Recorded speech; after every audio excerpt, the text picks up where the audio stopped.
Capítulo 5. El cheque. Número 1. Concepto.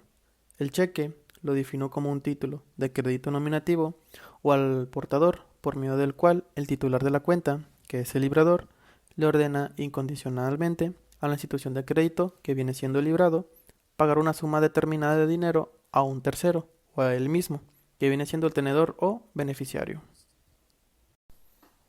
Presupuestos para su emisión. Para que se pueda emitir un cheque es necesario cumplir con los presupuestos que la Ley General de Títulos y Operaciones de Crédito establece en su artículo 175. En cuanto al primer presupuesto de emisión, si el cheque se expide a cargo de alguien que no sea una institución de crédito, no producirá efectos del título de crédito, por lo que no tendrá existencia jurídica como tal.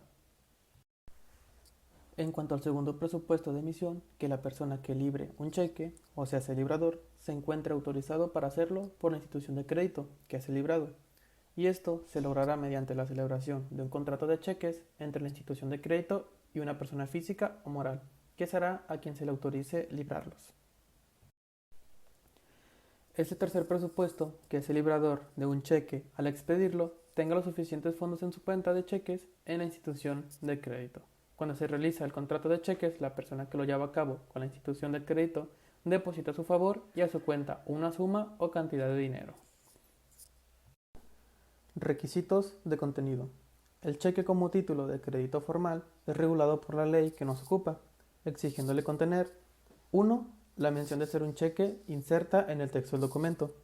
Por ser un título de crédito formal, al igual que la letra de cambio y pagaré, requiere de una manera estricta y solemne que en el texto del documento esté inserta la denominación de ser un cheque, pues de lo contrario no podría serlo. Aquí la formalidad, llevada al extremo de solemnidad, constituye en los títulos de crédito un elemento necesario para su exigencia jurídica. 2. El lugar y la fecha en que se expide.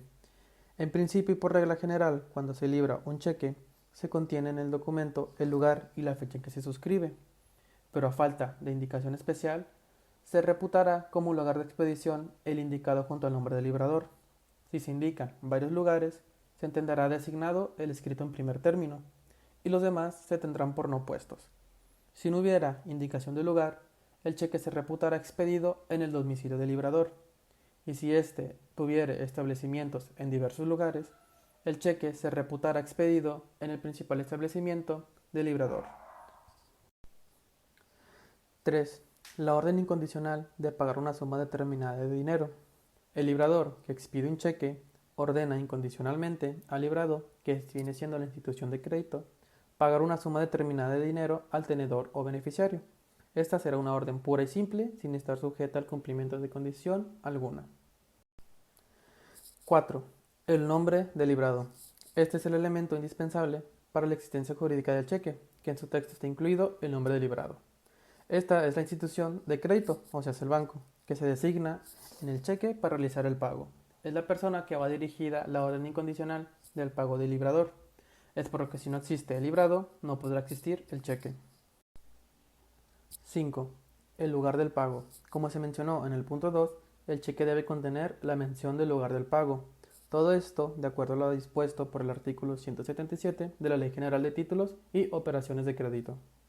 La firma del librador. Es un requisito indispensable. Mediante su firma y entrega el librador de un cheque de nacimiento y circulación de documento.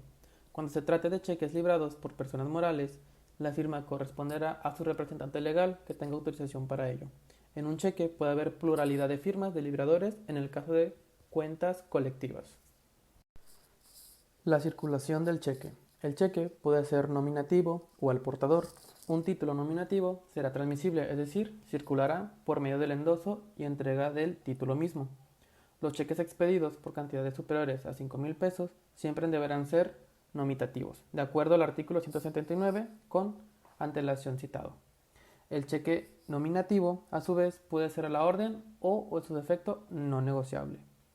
El cheque al portador lo es cuando no se determina a favor de quien es expedido. De igual manera, el cheque al portador se transmite o circula por la simple entrega o transmisión del mismo. El aval. La Ley General de Títulos y Operaciones de Crédito, en su artículo 196, establece que el cheque se debe regular, pero también es oportuno mencionar que si bien es cierto que la figura jurídica del aval es vigente en el cheque, En el uso común y general de este documento, en nuestro medio no se utiliza. El pago. En este apartado del cheque trataré lo relativo a cuánto se debe pagar un cheque, cuáles son los plazos de presentación o pago que la ley lo establece, y en qué casos la legislación permite que no se pague por el librado.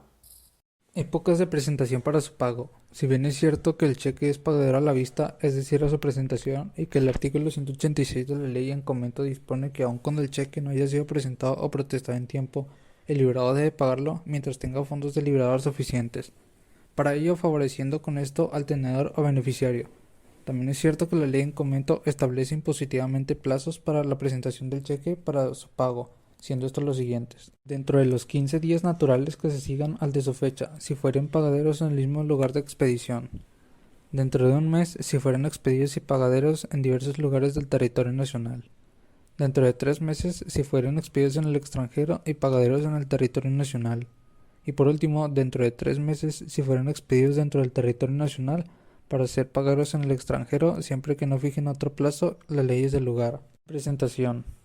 Causas que impiden el pago. El tenedor o beneficiario al presentar el cheque para su pago ante el librado puede no ser pagado por alguna causa. La Ley General de Títulos y Operaciones de Crédito señala las siguientes causas por las cuales el librado puede dejar de pagar el cheque. Porque el cheque no reúne los requisitos exigidos, el librador no cuenta con fondos o provisiones suficientes en la cuenta, cuando la firma del librador no coincida con la registrada o sea notoriamente falsa, cuando el cheque se encuentra alterado en alguno de sus elementos, cuando no se encuentre legitimado al tenedor o beneficiario, cuando el cheque esté prescrito o cuando el librador revoque el cheque para que no se pague. El protesto. El protesto en el cheque es realizado por el librado al anotar en el cheque mismo de que fue presentado en tiempo y forma y no pagado total parcialmente, es decir, que el banco no pagó el cheque. El protesto es un acto en que se hace constar formalmente la falta de pago o el pago parcial de un cheque que ha sido presentado para su pago. Caducidad y prescripción. Al no cumplir con un requisito de procedimiento que la ley exige al tenedor o beneficiario de un cheque, sus derechos de acción caducan, extinguiéndose por tanto sus derechos cambiarios, es decir, al no haberse presentado o protestado el cheque en la forma y plazos caducan las siguientes acciones. Las acciones de regreso de último tenedor contra los endosantes o avalistas. Las acciones de regreso de los endosantes o avalistas entre sí. La acción directa contra el librador y contra sus avalistas. En cuanto a la prescripción, las acciones que corresponden al poseedor del instrumento contra los endosantes, el librador y los demás obligados prescriben a los 6 meses contados desde la expiración del plazo de presentación. Formas especiales del cheque. Existe una variedad de formas en que se pueden emitir los cheques, los cuales se encuentran regulados por la Ley General de Títulos y Operaciones de Crédito, las cuales trataremos a continuación. Cheque cruzado. Este cheque presenta 2 líneas paralelas que cruzan el anverso del cheque, puestas por el liberador para asegurar que solo será cobrado por una institución de crédito. El cruzamiento puede ser general o especial. Es general si entre las líneas de cruzamiento no aparece el nombre de la institución que debe cobrarlo, y será especial si entre las líneas se consigna el nombre de una institución de crédito, lo cual solo podrá ser pagado a la que estuviese endosado para su cobro. Cheque abono en cuenta. Este cheque es aquel en que el librador o tenedor pueden prohibir sea pagado en efectivo.